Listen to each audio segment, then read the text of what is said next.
focused on staying on the line, I can't fulfill my assignment.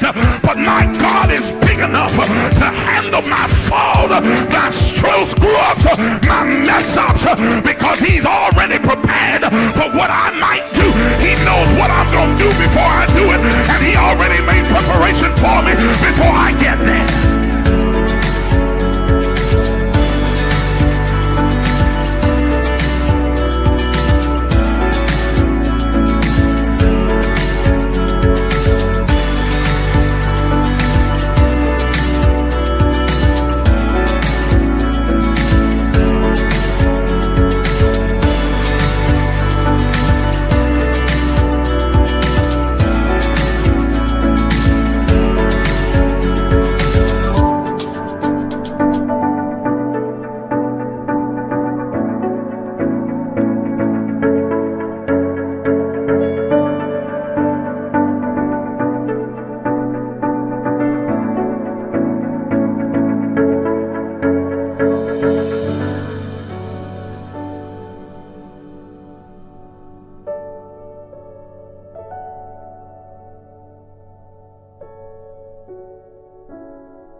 What follows darkness is light.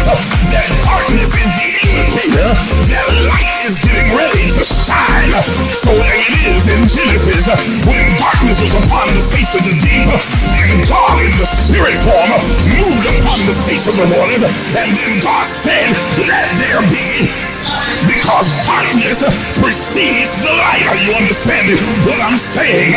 But he needs the darkness there so that God can move upon the face of the deep, so that the shift can take place. Listen, look at your neighbor and tell your neighbor that shift take place in the darkness. Oh my God, you hear what I just said? Everybody's not going to see the shift that's happening. They see the chaos, but they don't see the shift. They see all the craziness going on in your life, but they don't understand that underneath the darkness, God is moving in secret. He's moving in quiet. He's moving in the hidden places. He's moving in the cracks and the corners and the crevices. He's moving in places that you cannot see. And when the light comes, they're going to see a new order.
Afraid to dream, afraid to imagine. But I'm here to tell you that you are an infinite, limitless, boundless being. Are you willing to do what is necessary to have what you desire? Thank you for joining us. Please take a moment and like the Facebook page. Subscribe to the YouTube page and hit the notification bell so you'll be notified when we go live. If you are finding value in these enrichment sessions, please consider supporting this page financially. Your donations allow us to continue to provide spiritual enlightenment, self-exploration, and kingdom knowledge. Also consider becoming a partner because partnerships have its privilege. As a partner, you'll be able to attend our annual Partners Only Summer Summit, join us for our 6 a.m. virtual daily guided meditation sessions, weekly advanced empowerment sessions, regular prophetic insights and instructions, 30% discount on all Emerge books and merchandise, and a custom Emerge t-shirt. You'll also gain full access to the private Emerge movement community page as well as group chats.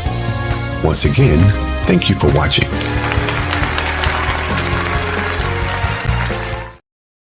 And good morning, everyone. Welcome to the Emerge Empowerment Session. I'm your host, Isaac J. Miles Sr., and I am ecstatic that you have chosen to join me this morning as we are going to get into what I believe is going to be a very impactful conversation this morning, centered around all of the events that are taking place in the atmosphere. Listen, before we get started, I want you to do me a favor, take a moment and begin to tag as many people as you possibly can and invite them to come and be a part of this conversation that we're having this morning. Share this broadcast, like this broadcast. By doing so, you help us to expand the reach of this platform, and you introduce some of your friends, family, and loved ones to the kind of conscious, elevated teaching that is taking place on this platform. So I would appreciate it if you would just take about 15 to 30 seconds right now, go ahead and like and share, and then tag. Share it in your group chats, in your Facebook groups, share it in your in your family chats and with your family friends and cousins and with mom and them, cousin them, Auntie Gertrude and all the rest of them, so that they can be exposed to the level of conscious conversation that we're having here today. Please like it, and consider, as the introduction said, maybe consider becoming a partner with the Emerge movement, because I can promise you partnership has its privileges. You are exposed and given information in the partner portal that we don't discuss out here on this general platform, a much more in-depth and understanding of different practices, principles, and patterns that we glean from all spiritual texts, as well as what we are observing taking place in the earth realm and around our particular global experience in this world. And so it's a place where you can learn and grow, and you can be given all of the tools necessary for you to develop and reach a place of wholeness and empowerment on your spiritual journey. So there's a lot of other benefits that come along with it that it was mentioned in the introduction that was played. It'll be mentioned again before we go off the air, so I won't go into detail about that. But today we want to talk about the solar eclipse that's going to be occurring tomorrow. The solar eclipse that's going to be occurring tomorrow. It's going to take place tomorrow. I think that the time that I have here is that it will begin at 1:27 Central Time. That's when it first becomes visible over areas like Texas, Arizona, and places like that. So 1:27 Central Time, and will culminate around about, it says 3:35 p.m. Eastern Standard Time. Those of us on the East Coast, we'll see the tail end of it as well, but it will be visible over most of the United States. There are a few exceptions, like places like Florida. There might be a good reason why Florida is not going to be able to view it, but that's a whole nother conversation. And that's my home state, but Florida's kind of jacked up, has been for a while. But that's a whole nother conversation. And it is powerful, and it has a lot of significant spiritual importance to it. It does have it will have a profound global effect on all of humanity. Whether you are conscious of its effects or not, it will still have an effect. Those who are more conscious of what's taking place in the cosmos, taking place in our atmosphere, can take advantage of certain things and certain opportunities and certain energies or anointings that are available because of this supernatural and natural occurrence. It is both supernatural and natural. Natural because this is not the first solar eclipse that we've had. They occur quite, frequently. However, it is also supernatural because of what takes place in our atmosphere and what is symbolized prophetically, what is being declared, what is being spoken, what is being heralded from the heavens. Now, before I dig too deeply into that, the comment section is open. So if you have any questions, please don't hesitate to ask. If you have comments or contributions, you can do that in the comment section. And I will try and make sure that I keep an eye on all of the comments that come through so that we can address any of the questions that you may have. Before I start digging deeper into what this solar eclipse is going to mean for all of humanity, for all of us, and especially for those who are consciously aware of what's being spoken, what's being heralded, what's being ushered in at this particular moment and time, let me address some of the things, the nonsense I call it, about the solar eclipse and what it is not. Number one, it is not the end of the world. It is not signifying that Jesus is getting ready to come back and part the sky and, and the rapture is about to take place. That is nonsense. Absolute, utter, complete nonsense. And everybody that's saying it is nonsensical. Okay, so I've noticed on social media, across several other platforms, there are people who are saying this is the signal of the end times and the end of the world and the rapture getting ready to take place and all these other things like that. That is absolute nonsense. It's nonsense. For those of you who ascribe to the idea of the rapture being this literal, physical catching away that's going to take place, well, even your Bible tells you that no one knows the day nor the hour. Well, we have the solar eclipse not only wound down or distilled down to a particular day, but I just gave you the hours. So clearly, it cannot be the indication that the rapture is about to take place. That is nonsense. Number two, no, CERN is not shooting a particle beam into the solar eclipse, and it's going to cause a cataclysmic upheaval in the environment with earthquakes, tornadoes, hurricanes, tsunamis, and all other kind of natural disasters taking place simultaneously all over the world. That NASA did not make that announcement.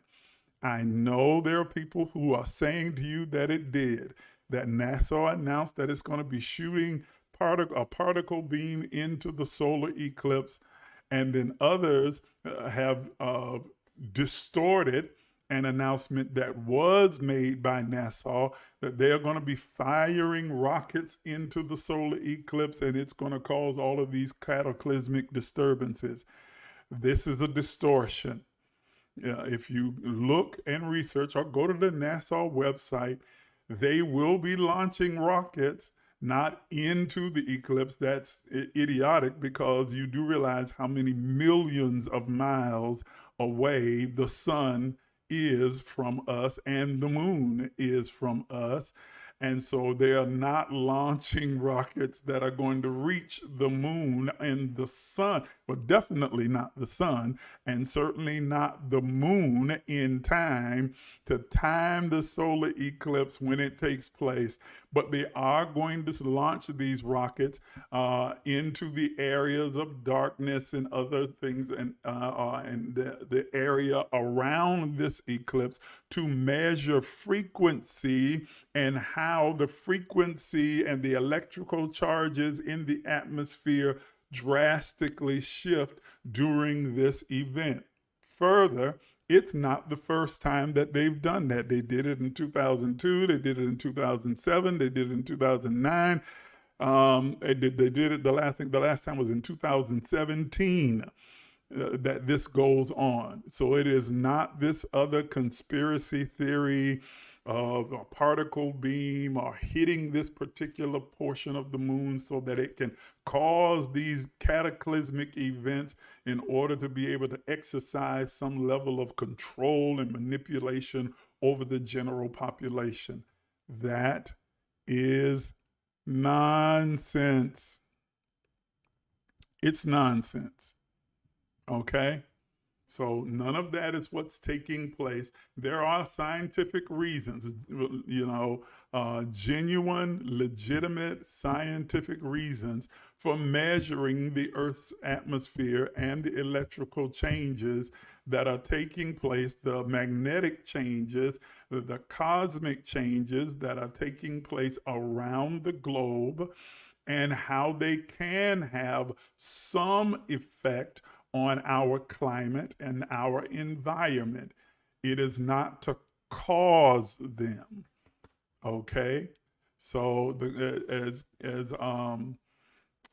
quiet as it's kept, NASA is not out to get you. I know. Yeah, I know it sounds almost too ridiculous to even say, but there are people who genuinely are out here floating these kinds of conspiracy theories, and I'm telling you, NASA is not out to get you. Now, there are certain portions of the government that may be, doing some things quite deliberately, but it has nothing to do with this eclipse. It's been going on systematically ever since the United States has been a country, and that's a whole nother conversation about the nasty, disgusting, racist underbelly of this country.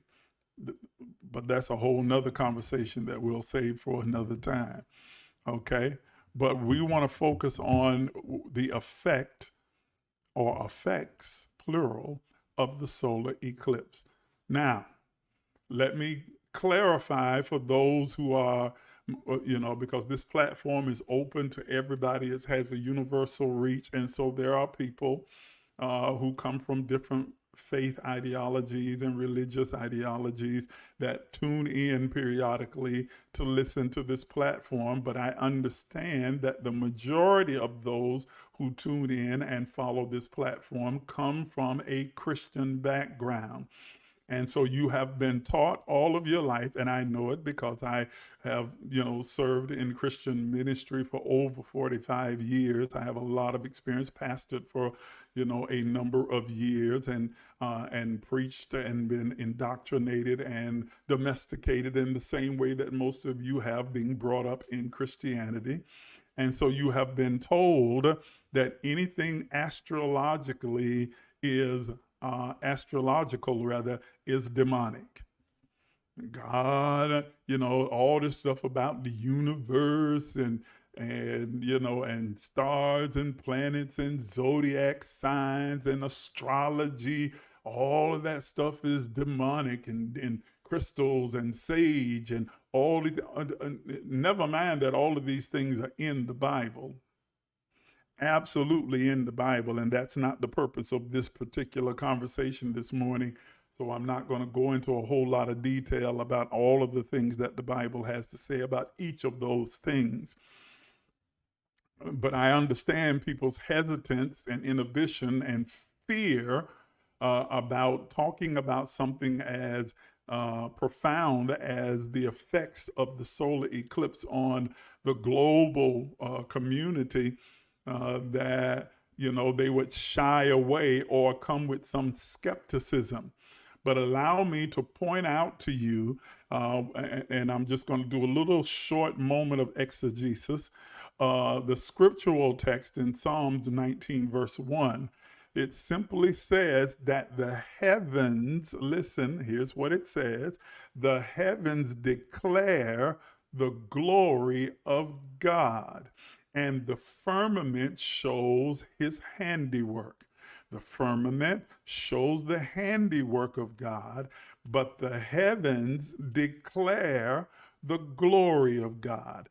The heavens. Now, the first thing that I want you to note is that when it talks about the heavens, it speaks in the plural form. So it doesn't say the heaven or heaven declares, but the heavens. So we're not just talking about just our own atmosphere in which we live, but the stratosphere, the tardosphere, and all of the other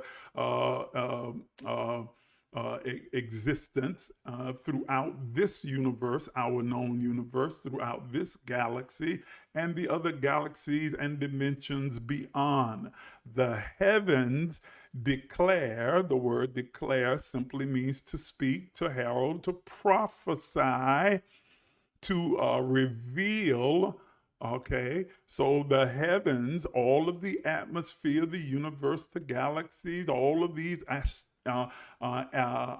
celestial events that take place, they are speaking, they are prophesying, they are revealing, they are uncovering, they are transmitting a message. Listen to what it says, though, that the heavens declare, listen, the glory of God. Now, the glory, contrary to popular belief, is not a feeling. It's not a chill running up and down your spine. It's not a cloud that hovers over. There may be a manifestation. There were purported manifestations of clouds that took place because the glory of God was being revealed. But the glory is not the cloud. It's not a feeling. It's not a chill. This is illustrated by the narrative that's written in Exodus when Moses enters into the cloud and he stands in the very presence of God to get God's direction about what the children of Israel should do next. Should they go up? Should they go to this, go into this encampment and go to war and conquer this land? And there's a dialogue back and forth between Moses and God, and God says, yes, go ahead, you go up. And Moses says, no, I'm not going. If you don't go with us, you've got to come with me. I don't want to lead them up there. These are your people. And God is like, no, these are your people. And then finally, God communicates to Moses that, okay, you can go up and I'll go with you to be with you in the midst of this battle. And then when that conversation, that exchange comes to an end, Moses then asks a salient question. In the narrative, Moses then says, God, show me your glory. Show me your glory. Now remember, he's already standing in the presence of God. He's already standing in the midst of the cloud. He's already standing in the holy place. So the glory is not the presence of God because he's already in the presence. It's not a cloud because he's standing in the midst of the cloud. It's not just hearing the voice of God because he's already been having a back and forth dialogue and conversation with God. And yet, in the midst of the cloud, in the midst of the presence, and in the midst of the conversation, Moses asked, show me your glory. So clearly the glory is not those other things. There is something more that Moses was requesting. And if we want to know what the glory is, then we have to pay attention to the answer that God in the narrative gives to Moses. The answer that God gives to Moses is, he says, okay, Moses, I can't let you look into my face because no one has looked into my face and lived. He says, but what I will do, look into my face. And that is an allegory. It's a metaphor of looking into the future, looking into what I see, looking into what I'm revealing, what I am saying, who I am, the isness of God, the ether, the mind of God. He says, but here's what I will do. I will put you in the cleft of a rock, and I'll put my hand over your face, anthropomorphically, because we understand God is a spirit. That is an anthropomorphism. That is the conflation of, or the projection of, a human characteristic onto a divine being. He says, I'll put my hand over your face, and when I pass by you, I'll move my hand slightly so you can look into my hinder part, that is, look into the backside and see where I've been, what I've done, and how things have unfolded from what we call the past. It is the reason why Moses, who is purported to have written Genesis, is able to write, in the beginning, God created the heavens and the earth was without form and void, and darkness was upon the face of the deep, and the Spirit of God moved upon the face of the water. Then God said, let there be light. Moses wasn't present at the time, but because he looked into the mind of God and saw the hinder part, where God had come from, where God had accomplished, what had already been done, he was able to see things that were unrevealed to him and unfolded to him that took place prior to his birth.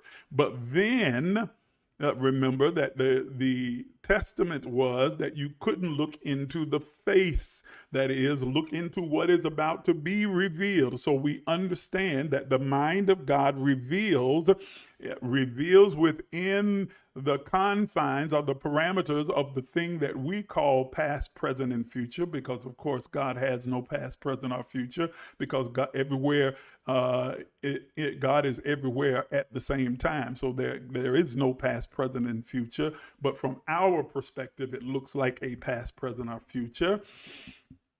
That he says, that you can't look into my face. But then we see in 1 Corinthians that, Paul begins to illuminate the idea that because of the presence of the Spirit of God in us, through us, and as us, we all are able to look face to face.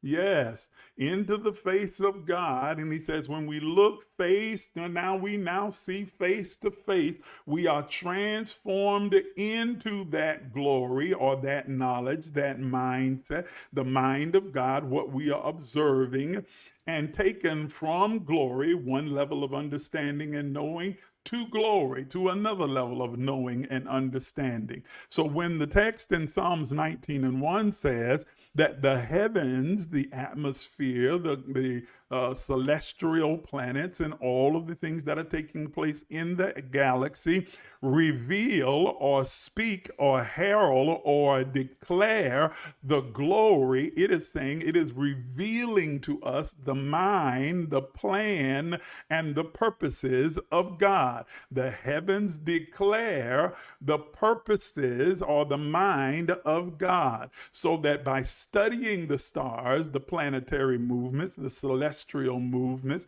the atmospheric movements that are taking place, we are able to tap into the mind of God and what is being done, what is being unfolded, what is being revealed, and what is about to take place in what we call our future. Does everybody understand what I just said? So this conversation about the eclipse is about listening, learning, looking to understand what the heavens are prophesying. What is the heaven prophesying? What is it unfolding? What is it speaking? What is it revealing? Does everyone understand what I'm saying before I go further? I want to make sure that we understand at that level before I start to dig further into the actual message that this eclipse is declaring. Y'all say something in the comments to let me know you understand. If you understand it, say, I understand. I understand. If you don't, then tell me that you don't, and I'll go back and try and re-explain again. That was just a very brief exegesis of one particular verse in the Bible. I got 1, 2, 3, 4, 5. Okay, now you're starting to say you understand it. So the heavens are declaring, the heavens are about to prophesy to us. Now they're constantly speaking because there's constant movement that's taking place in the heavens, but this is a dramatic movement and a dramatic prophetic message that is being revealed from the heavens. Now, I will go ahead and tell you that there is so much that is happening in the celestial plane at this moment that I am not going to cover it all today on this empowerment session. I'm not. As a matter of fact, there's some of it that I'm reserving for those who are partners with the Emerge movement. I've already revealed some of it to them, and I'm going to reveal more of it to them this evening in an evening broadcast, special evening broadcast that we'll do in the partner portal just for the partners. If you want to hear the rest, you want to hear more in depth, then you need to become a partner with Emerge so you can get into the partner portal. And all you got to do is simply write to the address that you see on your screen, the email address, and request the partner package. And I'll send that out to you. You read over it, and as soon as you sign the partner agreement, then you become a partner with the Emerge movement, and you'll be given access to the portal and be able to join into the conversation that we're going to have later tonight. But I'm going to try and cover some of the more general aspects of it and speak some things prophetically and apostolically to you that you'll be able to embrace and glean from, grow from, and prepare yourself for what's the event that's going to take place tomorrow. Okay? This eclipse that is taking place, this prophetic event that is unfolding in the heavens, that is taking place, this eclipse is a total eclipse. We have other partial eclipses that take place, and this is a solar eclipse, not a lunar eclipse, and there is a difference. Okay, but this is a solar eclipse that will take place on tomorrow. And it's going to be visible across North America. It is dubbed the Great North American Eclipse by some of the people in the media. A solar eclipse occurs when the moon passes between the earth and the sun, and the moon is passing in front of the sun.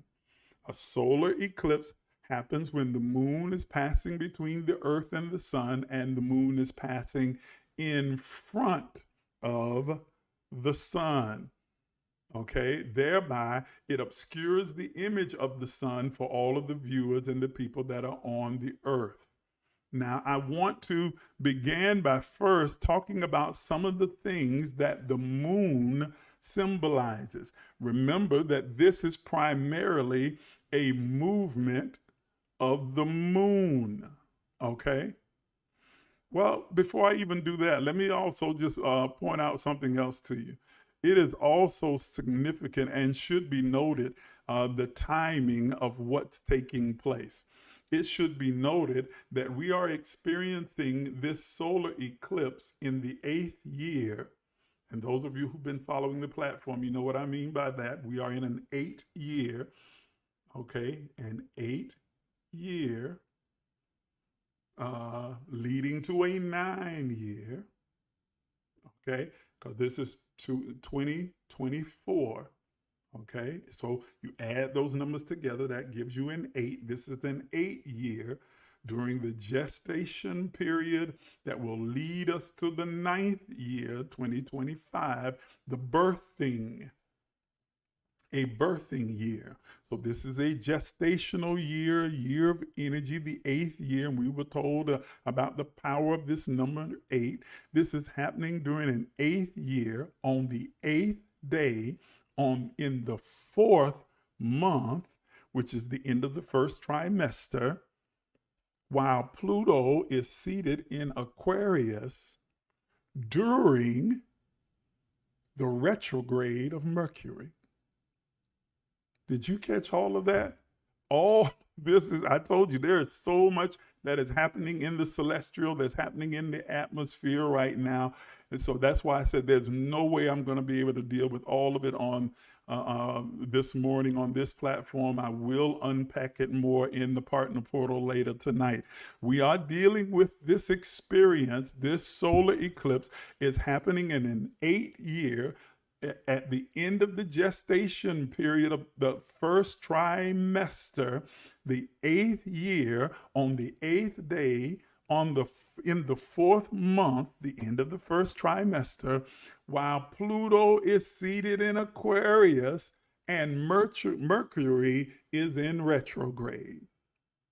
Retrograde meaning moving backwards. Okay?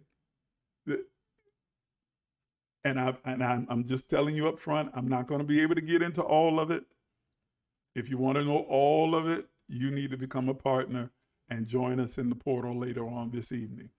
That's a lot of celestial atmospheric events taking place simultaneously. And I'm saying that to remind you of what I told you at the beginning of the year back in January. And that's why I used this particular screen, that 2024, the prophetic forecast is this is a year of extraordinary moments, extraordinary events, extraordinary connections, networks, extraordinary encounters. This is a year of extraordinary moments, and this is one of those moments. This is a powerfully extraordinary moment. This is not an ordinary moment. It is extraordinary that all of these things collide and merge together for this particular moment that we're about to experience tomorrow, as the heavens declare, prophesy, reveal the mind of God moving forward. That is the glory of God, the mind of God moving forward, not only throughout the rest of this year, but for what is about to take place in 2025 and 26 and 27. Oh, trust me. And not only just 27, but over a period of the next 20 years. Did you catch what I just said? That the heavens is about to reveal, uncover, unpack, and speak, prophesy, and declare those things that are about to unfold and take place moving forward, that will cover a span of the next 20 years. The next 20 years. You should know that nothing happens haphazardly or by accident. Everything is moving according to a profound prophetic plan that God has eternally put in place for this world system and the universe. It is being unfolded, because remember that God is not trying to catch any of us by surprise. We are the very personification of God, God in us, through us, and as us. And so he has put in place throughout the universe and in the celestial plane, that is in the heavens above us, signs and symbols that declare or speak to what God is preparing to do. Okay, what God is unfolding, the movements that are about to take place, the shift in energy that is going to take place, the shift in the influential powers that govern the earth realm.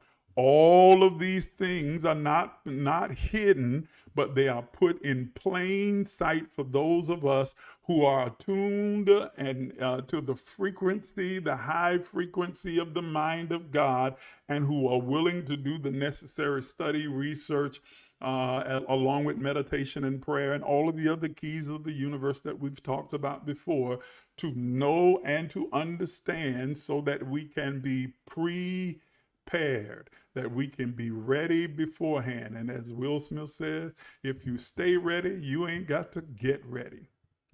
Okay? So I want to talk to you about the significance that the moon holds. The moon holds significance spiritually, metaphysically, in symbolism, and this is true across all religious ideologies and cultural ideologies as well. The moon represents several things, and I'm going to run through them really quickly so I can get to the eclipse and what it's going to, the effect it's going to have, and what some of the things that it is declaring. The moon represents feminine energy. It represents cycles and rhythm. It represents reflection and illumination. It represents emotion and intuition. Two different things. It represents mystery and magic.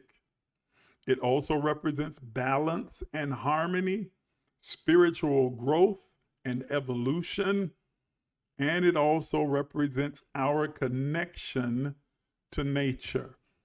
Let me go back and unpack each one of those a little bit, just a little bit. One represents, and this is a moon activity. This is the moon passing between the earth and the sun. Okay, this is not the earth, an earth movement or a sun movement, because everything evolves or revolves rather around the sun. I could really dig into that, but I'm not going to. That's not the assignment today. But everything revolves around the sun. But this is a moon activity. The moon represents feminine energy. The moon is associated with feminine energy and the divine feminine principle. It represents qualities such as intuition and receptivity and nurturing and the cycles of creation and renewal. In most spiritual beliefs, the moon is personified, and in some mythologies, the moon is personified as a goddess embodying these feminine attributes. It is the representation of feminine energy. And please understand, my brothers, that all of us have feminine energy.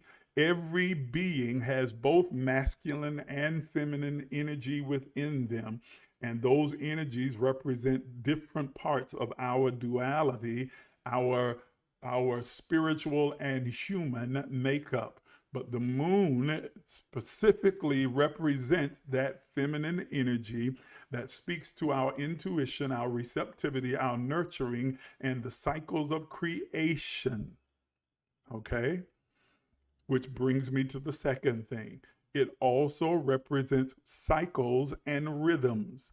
The moon phases, and we know about all of the different phases that the moon goes through periodically throughout the year, symbolizes the different cycles of life, death, and rebirth. It symbolizes the cycles of life, death, and rebirth. Okay? Life, the waxing, waning moon, death, the full moon, and rebirth, a new moon. Okay? The waxing and waning of the moon reflect the ebb and flow of all the energies and the emotions and the anointings and the presence and the experiences of life. The moon's monthly cycle is linked to fertility and the rhythm of nature. And we could get more in depth about that. We can talk about a woman's cycle, how it interacts with the cycle of the moon. But that's a whole nother conversation. Again, not my assignment this morning. It is also a reflection and an illumination. Metaphorically, the moon reflects the light of the sun. The moon does not have its own light. The moon does not have its own light, but it reflects the light of the sun, symbolizing the illumination of our unconscious mind and our inner realms. It represents clarity of perception, revealing hidden truth, and bringing to light the shadows of our psyche. And we're going to talk a little bit more about that later when we talk about the effects of this eclipse. Number 4, the moon represents emotions and intuition. The moon is often connected to the emotions and the subconscious mind. Its gravitational pull affects the tides of the ocean, symbolizing the influences of the lunar energies on the emotional tides within us. Because remember that we are made up of mostly water. And so the energy from the moon is what causes the tides to rise and fall. So therefore it affects the water in us, causing our emotions to rise and fall. Okay? So the moon is associated with heightened intuition and psychic, clairvoyant, prophetic abilities, and dream work. The moon also, number 5, represents mystery and magic. The moon's luminous presence in the night sky has inspired wonder and mysticism throughout history. It is linked to mystic realms, spiritual insight, and the exploration of the unknown. Lunar eclipses, in particular, have been regarded as a potent portal for spiritual transformation and awakening. But a lunar eclipse is totally different from the solar eclipse, from what we are about to experience. The moon also represents balance and harmony. The moon symbolizes the balance between opposites, between light and darkness. We're going to talk about that a little bit more when we talk about the effects of this solar eclipse, between conscious and unconscious, between masculine and feminine. Its cyclical nature teaches us about the importance of embracing both light and shadow, light and darkness, the duality of ourselves for wholeness and integration. We're going to unpack that a little bit more in a moment. It also represents spiritual growth and evolution. The moon represents the spiritual growth and evolution, mirroring our journey of self-discovery and awakening. Just as the moon waxes and wanes, we experience phases of growth and transformation and renewal in our spiritual journey. And then finally, the moon represents connection, or our connection or oneness with nature. The moon is a celestial body intimately connected to the earth and to nature. I've already told you how it affects the tides. It reminds us of the interconnectedness with the cosmos and the natural world, and fostering a sense of reverence and awe for the universe, for the galaxy, for nature, and for all humanity. So it reminds us of our oneness, not only with God, but our oneness with the universe, the galaxies, the celestial plane, as well as nature and all of the natural plane and all of humanity. Okay? And I know I'm unpacking a lot, but I'm trying to get it all of this information squeezed within the hour that we spend in conversation here on this platform. So overall, the moon symbolizes a profound spiritual truths, inner wisdom, and the cyclical nature of existence. Its influence invites us to embrace the mysteries of life and to tap into the intuition and align with the rhythm of the universe for our spiritual harmony, balance, and growth. So now let's begin to talk about some of the things that this event, this celestial event taking place, is prophesying. It is speaking, heralding, unfolding, or revealing. I've got 4 of them that I want to deal with real quickly in the next, well, it's supposed to be 10 minutes. I know I'm not going to do it in 10 minutes. Give me 15. So we'll go 5 minutes over our time limit this morning if you'll stick with me. Okay, give me 15 minutes. And I'm going to go through 4 things that this solar celestial event is prophesying. The message that is being revealed in this 8th year, on the 8th day, in the 4th month, the end of the 1st trimester, while Pluto is seated in Aquarius, magnifying technology and intellect and brilliance and intuition and expansion and growth and prosperity. And we are experiencing Mercury is in retrograde, upsetting the norms and what has been comfortable and pushing us out of the places of comfort into those places of wonder and risk and discovery and adventure. I told you there is so much that's happening. Woo! Okay. The first thing that I want to point that's being prophesied and revealed by this solar eclipse is the beginning of a new cycle and the end of the old. Let me say it again, that this solar eclipse signals the beginning of a new cycle and the end of the old. We're in the midst of walking into a new cycle, because we understand that everything that happens within the earth realm operates according to cycles. Ecclesiastes says there's nothing new under the sun. Everything that has been shall be, everything that shall be has been. That speaks to the cyclical nature of what takes place in the earth. And so there is a new cycle that is beginning and an ending of an old cycle. Okay, let me read this comment here. We must remember. Yes, indeed, Daniel. I love Daniel, man.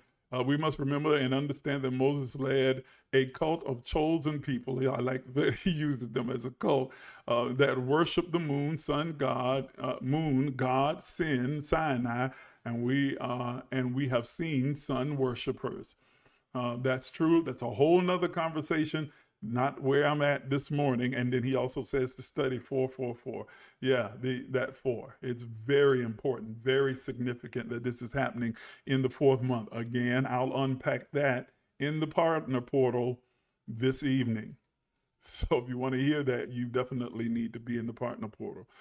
But this signifies the beginning of a new cycle and the end of an old cycle. The old cycle and everything that came with it is passing away. It is becoming obsolete. It is becoming useless. It doesn't mean that it will disappear. There are those who will hold on to old cycles, old modes of operations, old mindsets, old perceptions, old understandings, and they will cling to it for dear life, and they will get the same results that those old cycles brought, and their effectiveness and their abundance in this cycle will be diminished, clamped, and constrained because they are holding on to old cycles. This new cycle requires a new system. It requires a new outlook, a new mindset, and new actions. It requires, let me say that again, a new outlook, a new perception, a new mindset, and new actions. This new cycle requires evolution.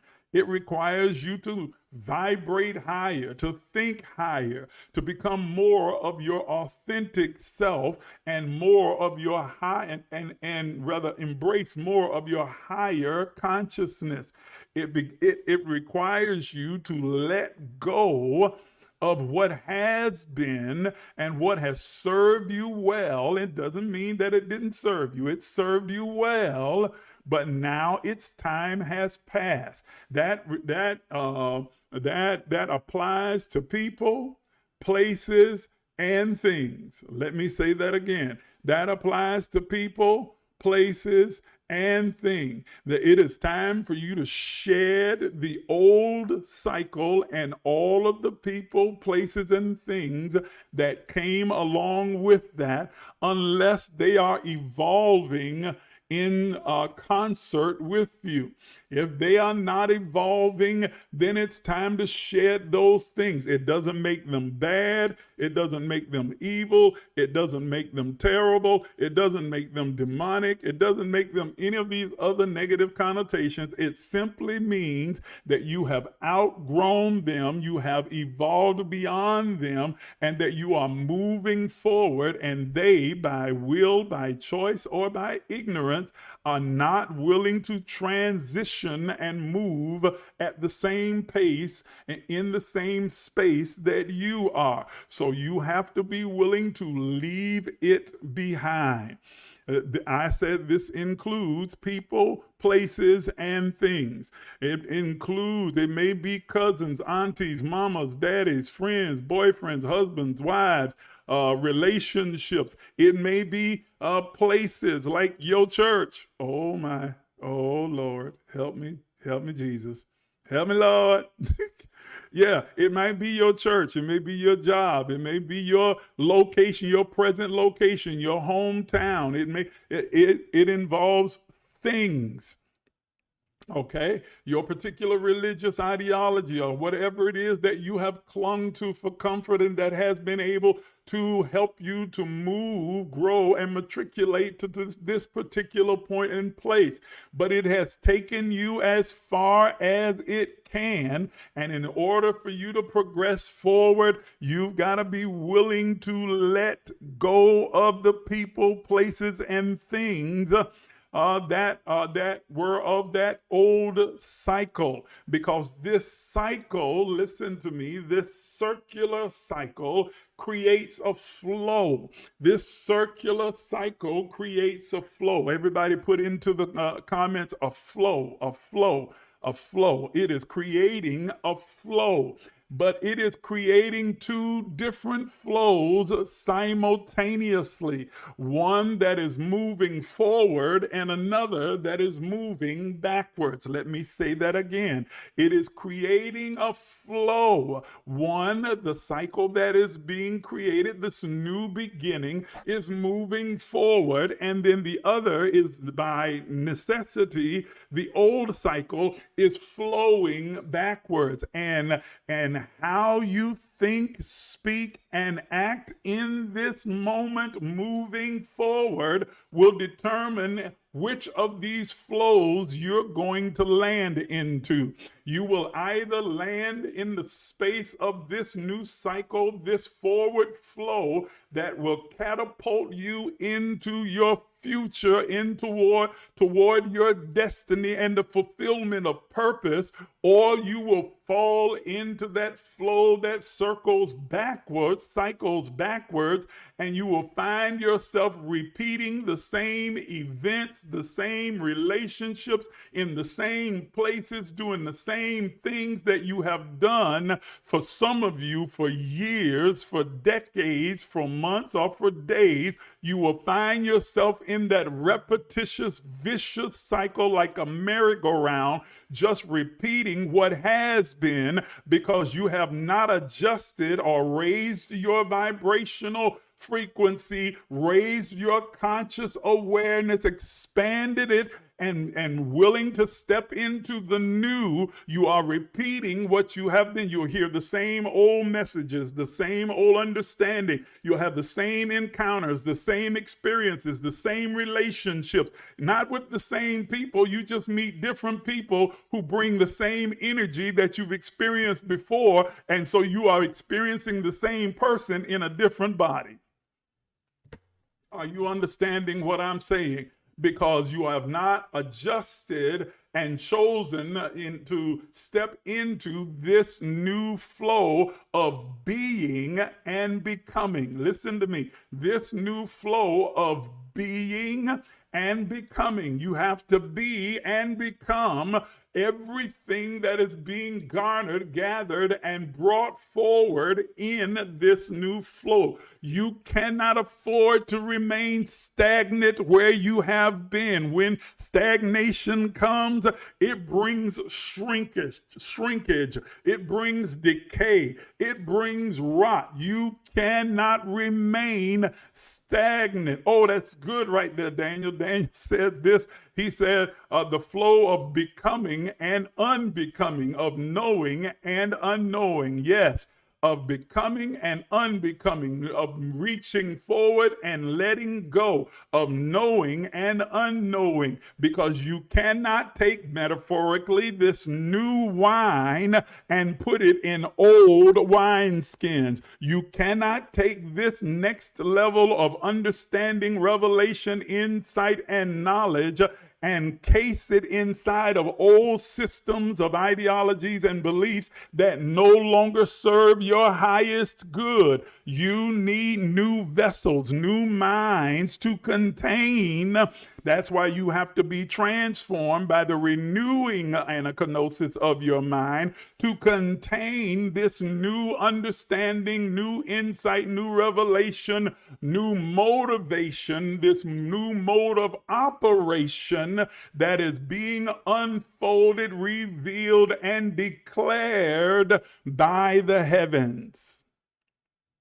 Okay, so you need to choose the flow that you are going to step into. And you step into this higher, greater, evolving flow by shifting your thoughts, your words, and your actions and making sure they align with this new cycle that is being birthed at this particular moment. When you align your thoughts, words, and actions with this energy, this anointing, this creative energy that is emerging and being released and intensified around the globe, you open yourself then to the refreshing, the revealing, and the uncovering of innovation and intellect and brilliance that is available to those divine beings who are willing to access the inner parts and workings of their spirit and soul, that will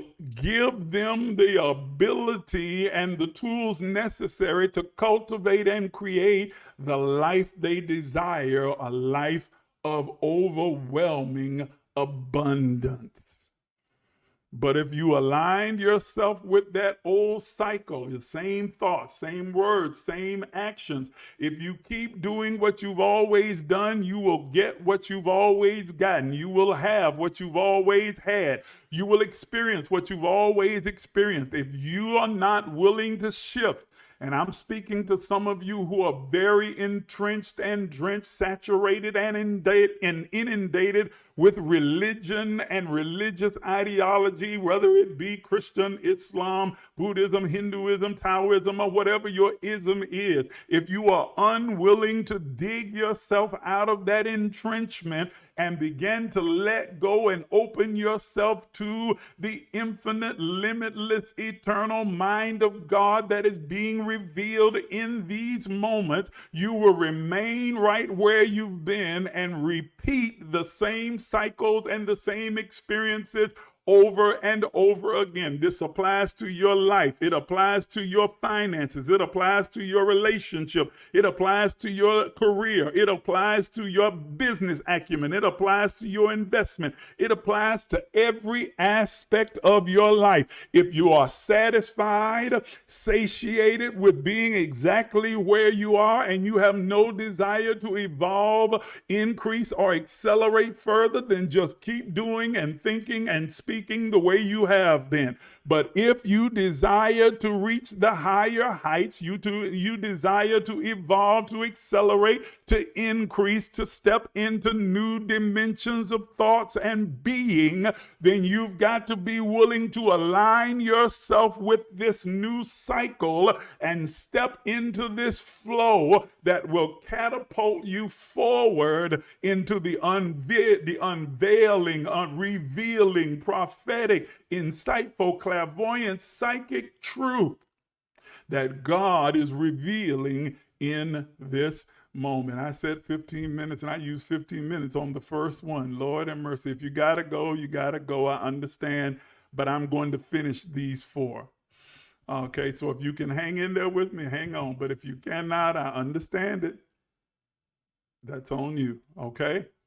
Let me see this.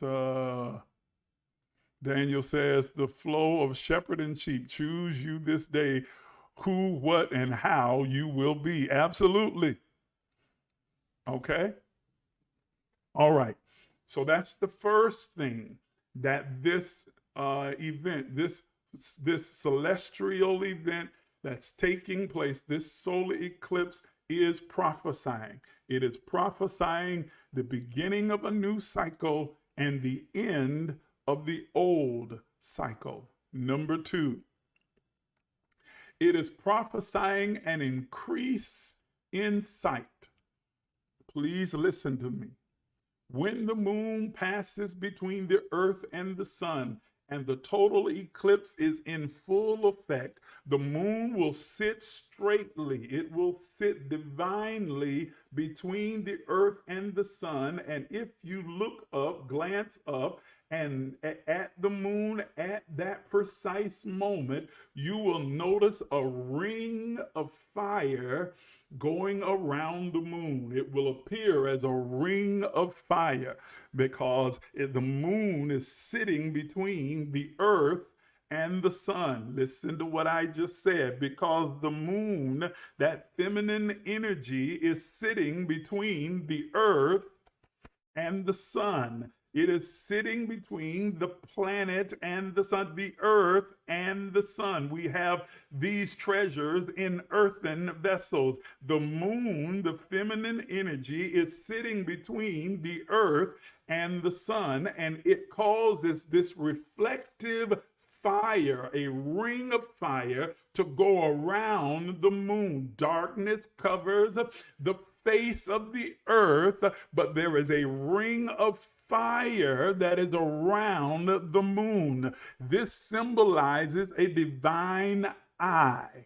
Now, I could talk more about the moon being between the earth and the sun. I'm going to talk about that in the partner portal. So if you want to hear that, you need to become a partner today so you can get into the portal and hear what that means tonight. But I want you to notice that it is symbolic of an eye, this ring of fire around the dark pupil that is the moon, the feminine energy standing between the earth and the sun. It symbolizes and resembles the eye, the increase of sight, or the circumcision of your sight. Did you hear what I just called? I said it is the circumcision of your sight. To circumcise means to cut away the foreskin that covers. So this will represent the circumcision, the cutting away of the foreskin that has covered, or the scales that have covered your sight or your eye. Not your eyes, your eye. When I talk about your sight, I am talking about your dreams, your vision, your intuition, and your discernment, as well as your understanding. And during this moment, during this extraordinary moment that's about to take place tomorrow, that those of you who have an understanding, your immediate response and reaction, rather, and effect that you're going to feel is an increase in your intuitive ability, your ability to discern.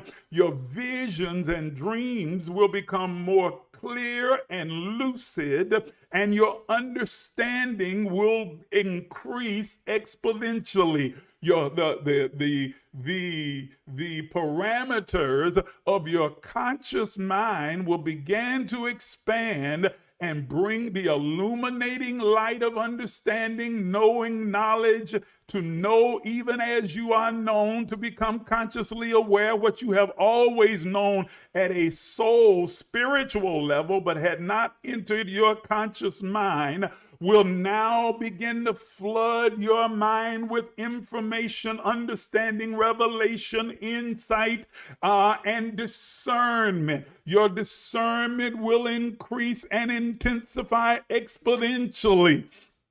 Your discernment, not only where people are concerned, but with people, places, and things, with events and circumstances that surround you. Your sensitivity to be able to sense and know intuitively when things are not as they should be, that you are in a place that you fit, that vibrationally aligns with your highest vision and version of yourself, and those that do not. Whether this connection is one that is designed to align with your energy, your anointings, your strengths, your desires, and your purpose or not. You'll not be fooled. Let me say that again. You can write that in the comments. You will not be fooled.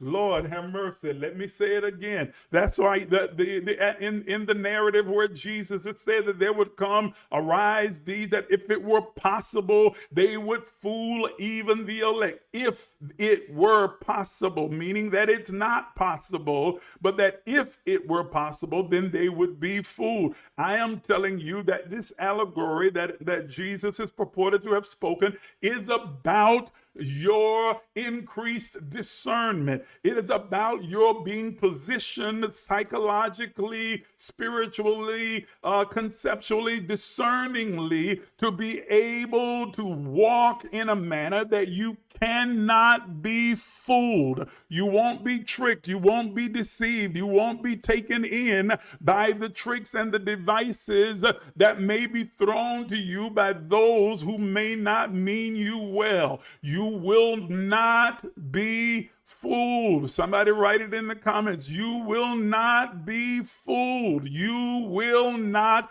be taken in. You're not going to be deceived. You are not going to be tricked. You're not going to be taken advantage of, because your discernment, your intuition, your sight is going to be so clear and so intensified that you will know. You can call it your spidey senses if you want to, or something like that. You will know and be able to just intuitively know, this isn't for me, this is for me, this is working, this is not going to work, this is God, this is not God for me. You will know intuitively. Your intuition will be heightened and intensified as a result of this eclipse, because your eye is being open. Wait, but it goes further and deeper. That means that you are going to see what has always been there, but you have been unable to perceive or see before. You are going to see. Are you hearing me? Prophecy. You are going to prophesy. You are going to see the things that have always been there, waiting in abeyance for you to finally notice them, see them, observe them, become aware of them, so that you're able to walk into them.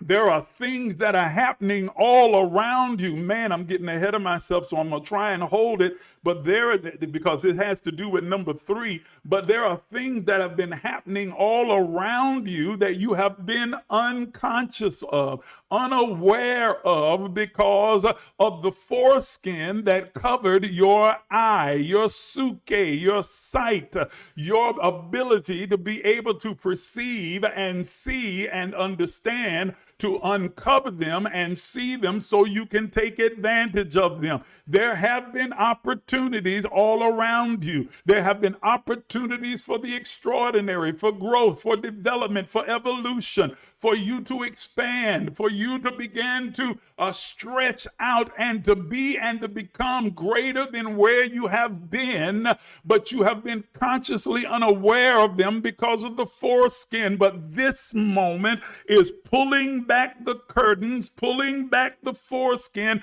cutting away everything that blinded you, and you will begin to see. Do you hear what I'm saying? You will begin to see. You will begin to see with your eye what your eyes prevented you from seeing. My God, let me say it again. You are going to begin to see with your eye what your eyes have prevented you from seeing before. Let me repeat it for the ones who are sitting in the back. You are going to begin to see, to become consciously aware, to perceive, to understand, to notice what your eyes, your three-dimensional human physical faculties, have prevented you from seeing before, because the foreskin, the scales, are being removed. You are experiencing the circumcision of your eye. Did you catch what I just said? This is the circumcision of your eye. Not only your sight and your discernment, but your vision and your dreams are going to become more clear, more concise, and more lucid than they have been before. There are those of you who embrace the gifting within you of prophetic sight, as well as visions and dreams. And you've seen in part, and you have seen in clouds, and you have seen the obscure, but you've not seen in clarity. But I'm telling you, prophetically, psychically, clairvoyantly, your sight is about to increase exponentially. Your visions and dreams are going to become more lucid and more detailed than they've ever been. And this will be a line of delineation between those who are fake, false, and phony prophets, or psychics, or seers, or clairvoyants, and those who are authentically have embraced the gift and are moving, matriculating, growing, and evolving in the spirit of God, of the all of everything. This will be the line of delineation, because those who are truly gifted and have embraced that gift are not going to say, I don't know who I'm talking to. I don't know who this word is for. That's a bunch of foolishness, and that's the sign of immaturity. If you don't know who you're talking to and you don't know who the word is for, then you need to shut up until you do. Oh my goodness, I know I'm making some folk mad right now. I'm about to upset a whole host of folk walking around calling themselves prophets. I don't know who I'm talking to. Then shut up then. I don't know who this word is for. Then keep your mouth shut. And God is showing me that somebody in this room, who? I don't know who, but it's somebody in here. But then shut up.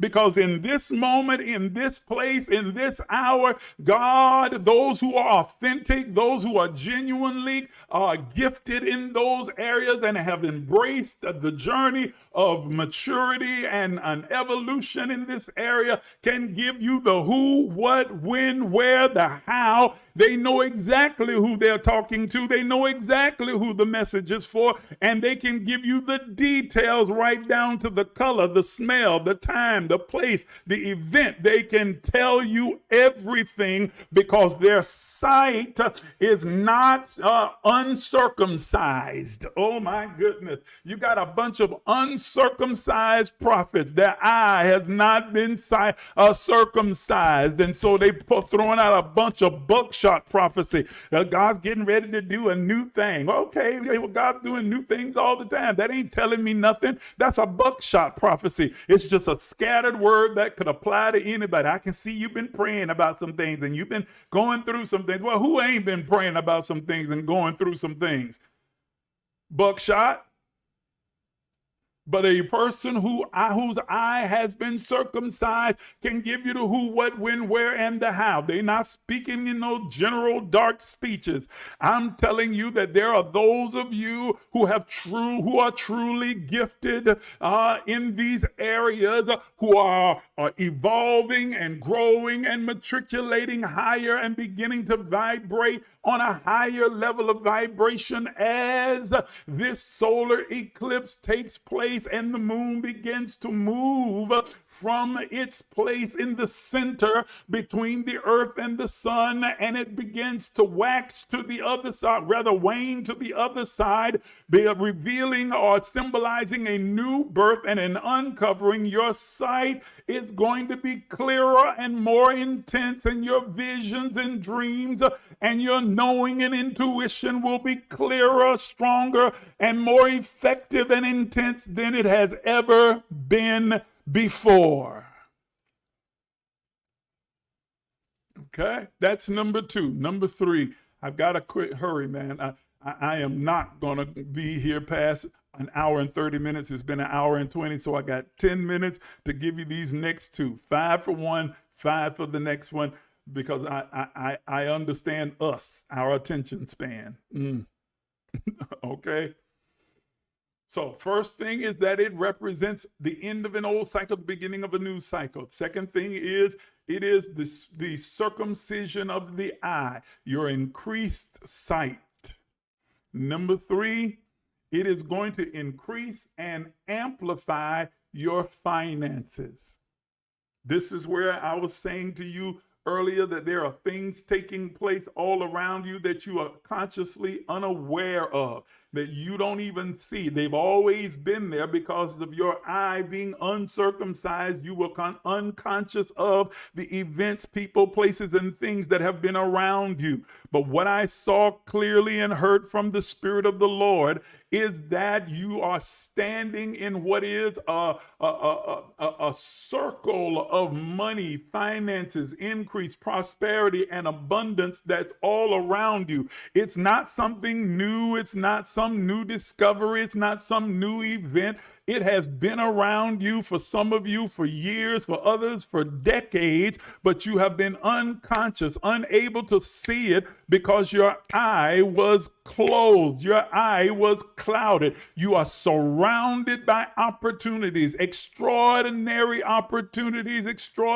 moments, extraordinary doors and windows, extraordinary connections and encounters that are designed to give you the kind of experience with abundance not only in your finances but in your physical body, your emotional well-being, in every aspect of your life. But there is money. Listen to what I'm saying to you. There is money and money-making opportunities all around you, spinning around you like a vortex, like a tornado, and you standing at the center of it and yet unaware of what's taking place around you. You've had opportunities come around 3, 4, and 5 times that you haven't even seen. Opportunities to make a connection, to network with someone, to make an investment that would pay off in a major way in your life, to be able to make a move, a choice, or a decision that would shift your entire financial existence,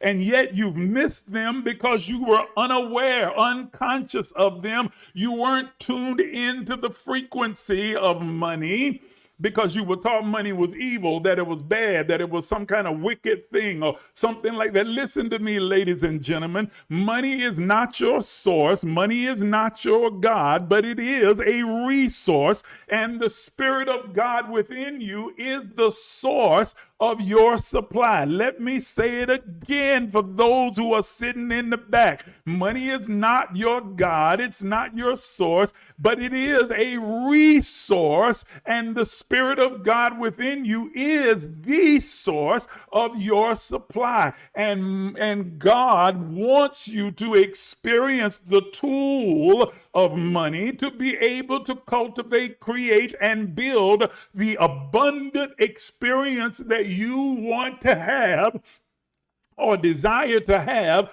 in this life. And I'm here telling you prophetically, apostolically, that there is money that is all around you, opportunities to make more money, to create more money, to create streams of income, to create streams of wealth and prosperity, to create generational wealth for you and your children and your children's children and your children's children's children's children, that you can begin a new cycle, a new trend of abundance and prosperity for your family. And if you are consciously aware and moving in alignment harmoniously with this celestial shift that is taking, you're going to become aware of these opportunities, and you're going to need or require the guts, the faith, and the grit, and the willingness to step out by faith, not by sight. That is by what you are hearing, because there are things that are going to be revealed that you're going to hear, that's going to be spoken to you, strategies that are going to be given to you to create wealth for your life that are not going to appear to be possible by all the things that you see with your natural eye. But when you walk by faith, you are not walking by what you see with your natural eye. You are walking by what you see with your spiritual eye that has been circumcised and set ablaze, and you have heard, and that informs your faith and causes you to take the risk to move forward, to take the action, to move in that direction, and to take the step when you don't see the stairs, because God has already promised that by the time your foot comes down, it's going to connect with something solid that will carry you to the next dimension and the next level. You're going to become more consciously aware of these opportunities, these connections, these encounters around you, and it is going to radically transform your financial well-being.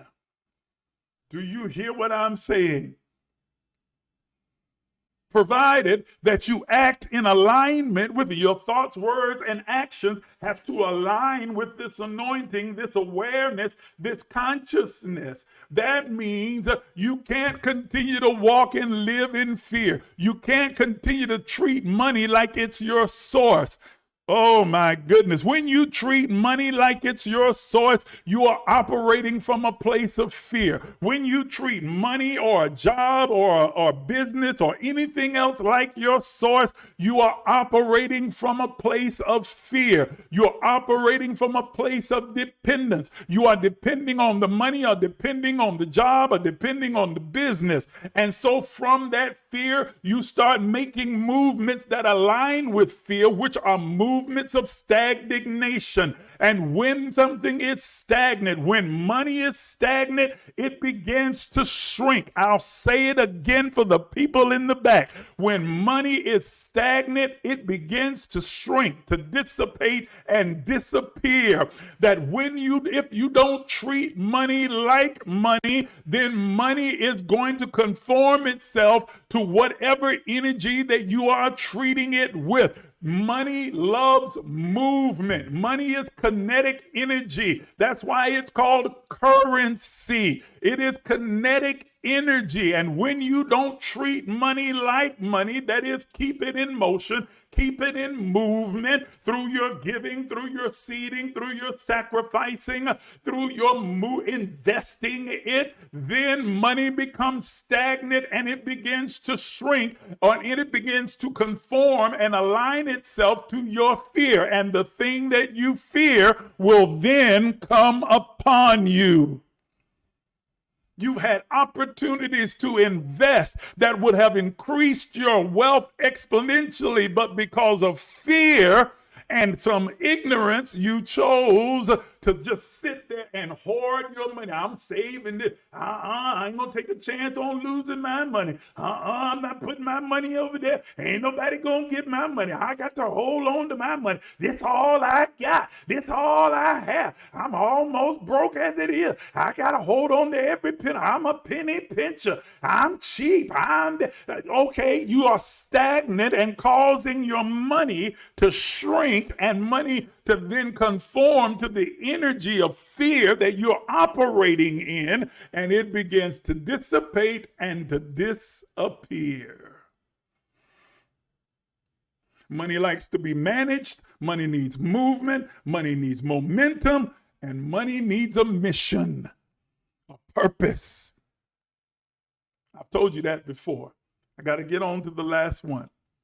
It's all around you, though, people. I'm telling you. It is all around. It is. If I wish I could paint a picture for you. I wish you could see what I see, because I'm telling you, there are money-making opportunities, money-making networks, money-making connections, money-making ideas, innovations, inventions, creativity that's swirling all around you. You are encountering it every day. You've walked by millionaires. You have walked by wealthy, influential people. You've stood next to them in the grocery store and not intuitively sensed or known it because your eye had not been circumcised. You have worked with them. You have gone to school with them. You have encountered them on the street. You have come into the place where you have had connections with people who were just 1 degree of separation from others that you desire to be able to connect with, that would catapult you forward and be able to fund your vision.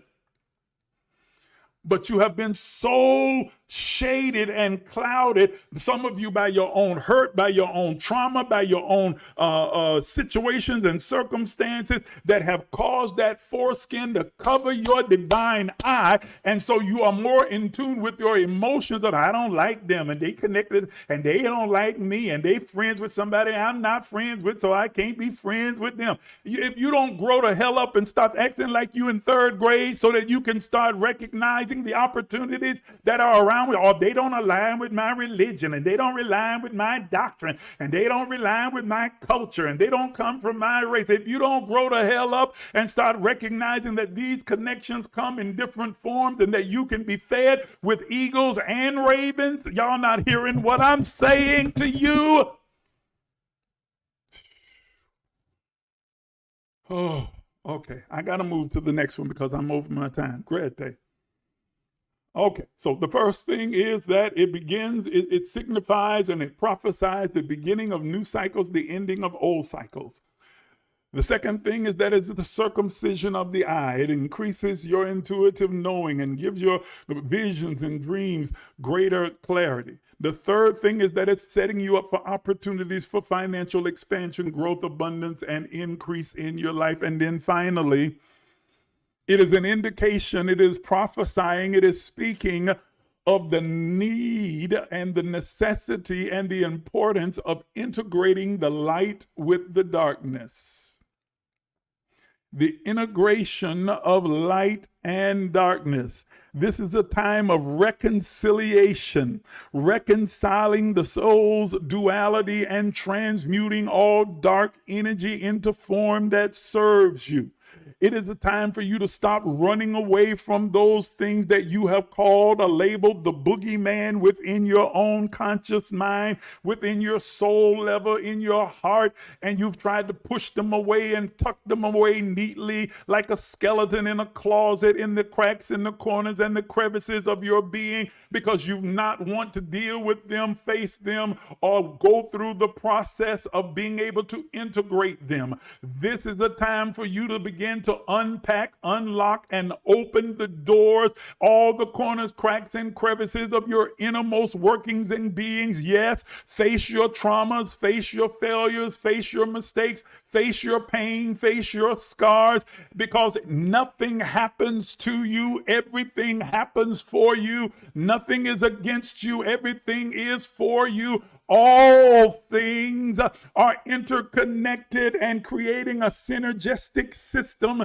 working together for your good. So even what you have labeled as trauma, as bad, as broken, as negative, as ugly, as terrible, as something you like to forget, push aside, pretend it didn't happen, it's time for you to open those closet doors and bring out those skeletons and begin to re-examine them so that you can begin the lessons that were laced in the moment, that were laced in the event, that were laced in that particular thing that unfolded in your life, and then learn from them so that you are no longer controlled, dictated, and moved by them, that you are no longer imprisoned and bound by them, that you are no longer cut off from the possibilities that lie in front of you because of this fear that is triggered within you because of a memory that you have not transmuted and began to understand the lesson of. It was not meant to make you bitter. It was not meant to make you guarded or resentful. It was not meant for you to build a wall. It was not meant for you to become shy or introverted. It was not meant for you to isolate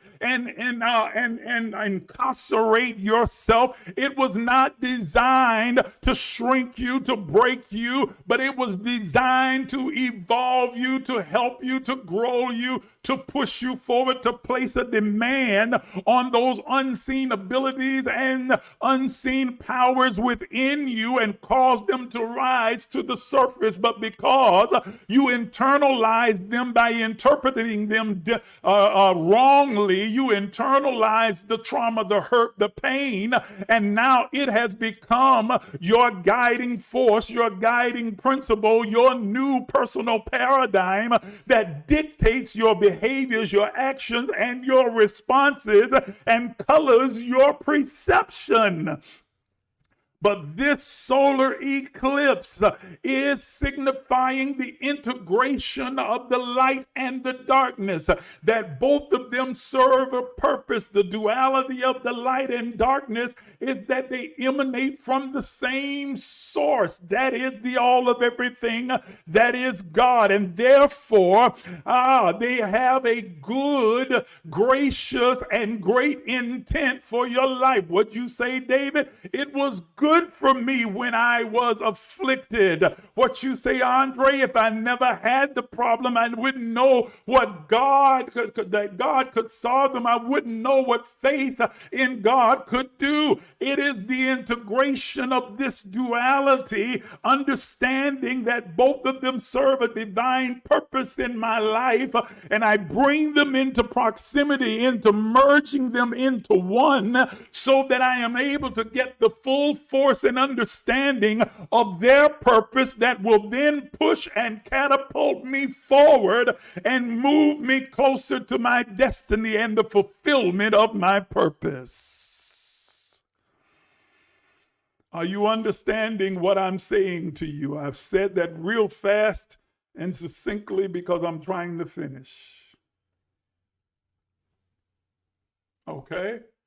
So it is prophesying the celestial plane, the eclipse of the heavens are prophesying, speaking, and declaring, heralding that this is the moment for you to stop pushing it to the side and say, I don't want to deal with that. I don't want to think about that. I'm just going to get over that, get past that. But you haven't. You are just like the allegorical children of Israel who have come out of Egypt, crossed over the Red Sea, and now they're in their promised promised land. They've got prosperity all around them, but they can't see it. Why? Because every time they hit a hard place, every time they have a challenge, the first thing that they would say is, you should have left us in Egypt. You shouldn't have never brought us out here into this wilderness. We were doing better mashing mud and making bricks and building temples and being slaves than we were being out here in this wilderness right now. So that even though Pharaoh had let them go, they hadn't let Pharaoh go. And some of you are out of the marriage, but you haven't let go of the marriage. You are out of the relationship, but you haven't let go of the relationship. You are away from the trauma, but the trauma still holds you because you're still holding on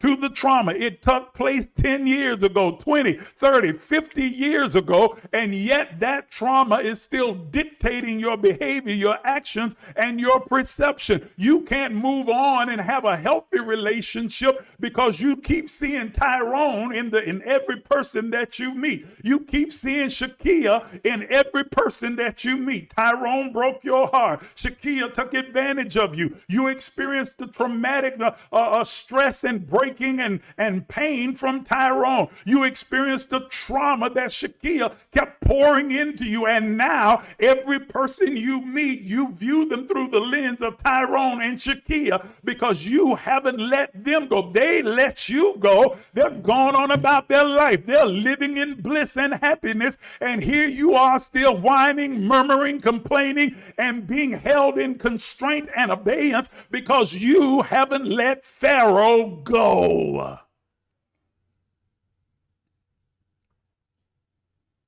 Ooh, if I had more time.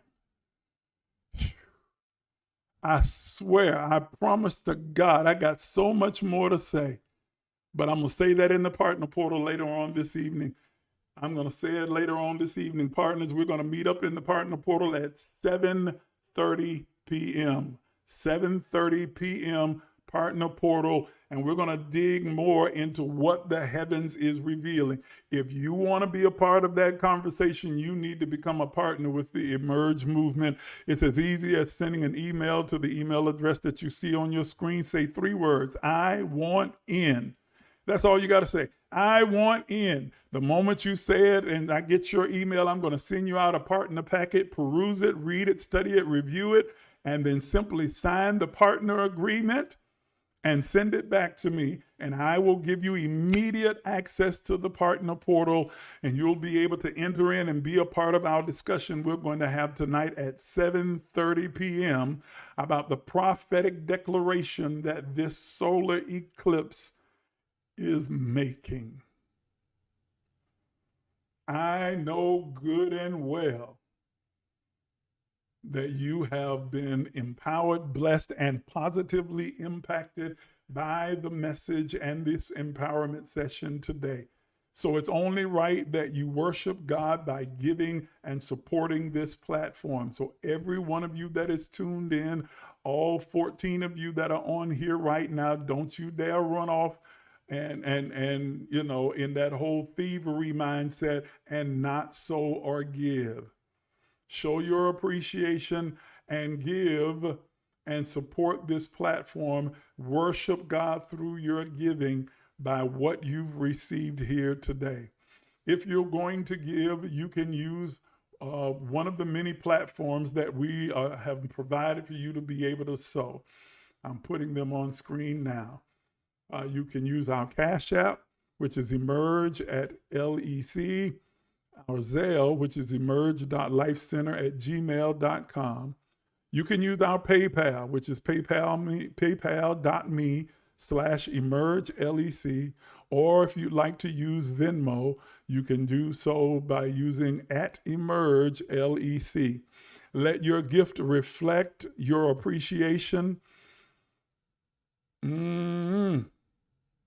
Let it reflect your appreciation for what you have received here today. Great day, seeing. Your sight, your seeing. See is the root word of seed. Sow your seed for seeing. My goodness, Lord have mercy. Yes, sow your seed for seeing. That's good. I'll talk about that with the partners in the portal. But yeah, those of you who are going to worship through your giving, go ahead and get your seed and get it in the ground. This is the time to get as much seed in the ground as you possibly can. Those of who are partners have received some specific instructions about this that are going to pay off, and they're going to pay off exponentially. Exponentially, man, I'm telling you right now, I'm exposing them to some investments that they can make that we already know what's getting ready to happen and what's going to happen with those investments. And those who are obedient and follow those instructions and follow the financial fitness plan that we have for partners are going to experience an abundance of increase in their money, and they're going to experience it before the end of the year, transforming their financial well-being. You want to know what those things are? Become a partner today so that you can be exposed to those investments as well. I'm not giving that kind of information out on this platform. I'm not giving out that kind of investment information for free. You want it, you need to come on and be a partner. And then you can get that kind of investment information. Go ahead and give your gifts right now. It's funny how quickly the numbers dwindle when we start talking about giving. That's that welfare mentality. They want something for free all the time. But that's okay. You keep doing what you've done, you'll be right where you've always been. You'll be right where you've always been. Thank you for those who are giving, who are sowing, doing it right now. Do it quickly before we go off the air so you don't forget about it. Keep in mind all the things that we've said to you today in this particular empowerment session. I hope you took notes and wrote down the things that were said and that you were able to comprehend and understand the width and the depth and the height of all that was being said today. We'll leave the video up for a period of time so you're able to go back and listen to it on replay. You're able to take the link of the video and send it to your friends and families who may not have been able to tune in right now, but you know that they would benefit from it. Send it to them so that they can receive this message. Do all that you can to help me to be able to expand the reach of this platform and to be able to empower so many others. All right. I love each and every one of you. Thank you again for tuning in, partners. I'll see you at 7:30 p.m. Potential partners, go ahead and send me your email right now. I'm going to go check my email in just a moment just to see. And for those of you, others of you, thank you for tuning in. And I will see you again on next Sunday at 9 a.m. for another Emerge empowerment session. Until then, have the best day ever.